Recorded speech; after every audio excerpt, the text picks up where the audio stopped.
Dante, ano ang detalye nitong apela ni alias Amanda na isa sa mga sinasabing biktima ng pang-aabuso ni Kibuloy? Magandang umaga, Ella. Itong kanilang naging apela kasi ay matatandaan natin, Ella. Marami kasing hiling itong si Apollo Kibuloy. Kabilang na nga dyan na gusto niyang ilipat dyan sa Armed Forces of the Philippines o AFP. Pagkatapos niyan ay may gusto rin siyang gawin na o isa sa ilalim siya sa house arrest. At itong nakaraang Biyernes, kasabay ng arraignment ng kanyang kaso dyan sa Quezon City at Pasig City, ay mahirit pa itong si Kibuloy na isa ilalim siya sa hospital arrest naman dyan sa Veterans Hospital sa Davao City.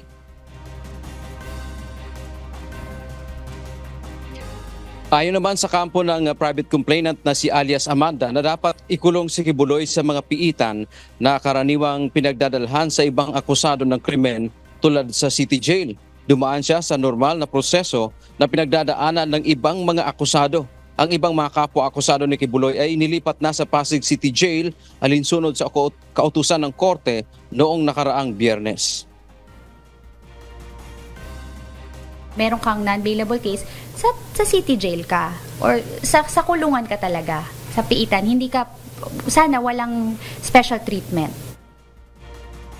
Si Amanda ang nagsampa ng kaso kay Kibuloy na ngayon ay nasa Quezon City Court na child abuse at sexual abuse.